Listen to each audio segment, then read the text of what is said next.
Hey there, happy day. Sharon Horne-Ellstrom here.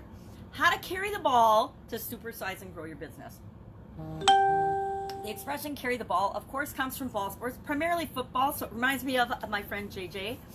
And it means, of course, to be in charge or to be responsible, to make sure that the job gets done and it gets done right? So even though this comes from ball games and football, primarily because the person on the field with the ball is the most important person in the game at that moment, right?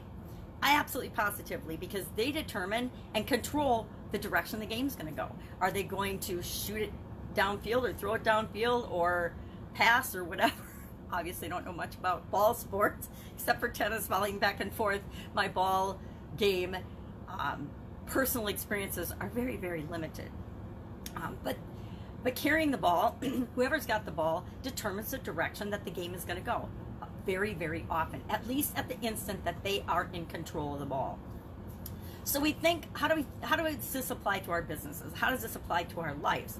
Well, carrying the ball is all about responsibility, right? And making sure that the job gets done. So how do we carry the ball in our organizations to make sure that they go in the direction we want them to? In several ways. As leaders, as the figurehead or the leader of our organizations, it is up to us to lead those organizations. It's up to us to set direction, set the vision for everyone else in the organization. That is our responsibility. That is us carrying the ball and showing people the direction that we expect everything and the organization to go. Good leaders, good managers, good CEOs carry the ball and control it when it's appropriate, but they also set their people up for success by knowing when to pass the ball, when to let other people learn and grow and lead and develop within that organization. We carry the ball by knowing that in our organization and in our business, we are ultimately responsible for everything and everyone that happens in that. Now, that doesn't alleviate other people like our managers from being responsible for their behaviors and actions, but it means that whatever they do, we are ultimately responsible for. We see that in lawsuits against big corporations all the time, sexual harassment suits, wrongful death or damage or harm to people, suits where the CEO, even financial failures, we see that where ultimately the person that we try to have, there's always this placing the blame and scapegoats, but ultimately the person that's in charge of that organization who should have known that something was happening in their organization is held accountable and responsible. That's why, CEOs go to jail sometimes or lose their jobs, because they should have known what was going on in their organization. Now, realistically, if you have 80,000 people in your business and in your company, do you know what all 80,000 of those people are doing? I always thought this was interesting when I was in corporate, because I did pay attention and made sure that the culture and everything that was going on in my part of that organization was taken care of. But there were scandals and things that happened in other areas of the businesses that I was involved in sometimes. And it's like the CEO, ultimately, the owner of the business, was ultimately held accountable and responsible for that and for carrying the ball, whether they knew about it or not, if they should have known. The law says if you should have known. So we have to be ultimately responsible, lead our organization when appropriate, set the direction and the vision for people, but also set them up for success. Make sure that we allow them to lead and carry the ball sometimes. We allow them to, especially in their area of genius, we always want to be using all of our resources wisely to grow and build our businesses. And I will say till the day I die, the most important resource of any organization, any business, anything is the human beings that are a part of that organization.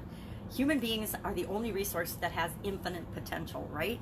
We have the ability to expand and grow infinitely, and there isn't another resource. Time can't do that. Money can't do that. Raw materials can't do that. The only resource I know of in an organization that can do that, including you and me, are the human resources. So I love this expression. I love this carry the ball expression, and since I've got my granddaughter's unicorn poop here as my ball for an example today, it just goes to show you that balls can take any shape, or, well, they're usually round, right? But except footballs, they're not round. But it's up to us to take personal responsibility and to be the example in our organization for how we expect people to behave.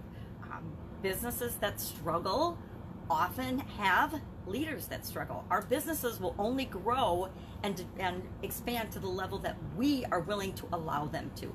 And sometimes that means we pass the ball off to someone else and we get the heck out of the way because we're not the best person to take our business to the next level. That's a really painful discovery sometimes. At least it has been for me when I realized that, yeah, I'm not the best person to continue in this particular job. In corporate America, one of my last jobs in corporate America, the business that got sold to another company. And even if I had been invited to stay, which I definitely wasn't, because for lots of reasons, but primarily because I made as much as my entire team combined, so it made sense business-wise for me to leave. But I wouldn't necessarily have wanted to stay because the organization that was buying the business that I was in was very different culturally than the business that I was working in. And so I probably wouldn't have fit very well or been very happy in that organization. And that's some of the signs and some of us being personally responsible, knowing when it's time for us to make a change, knowing when it's time for us to carry the ball in our own life in a different direction or to pass the ball in a different direction. You know, these idioms are interesting because they don't just apply to our businesses, right? And some of them I have to actually make a pretty big stretch to fit them to businesses and growing our business.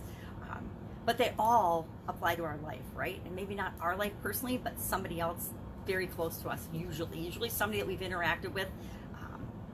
I'm sure my dad taught my sisters and I that we needed to carry the ball. We needed to be responsible. We needed to be leaders. We needed to set the example. We needed to do the best we could. We need to continually improve.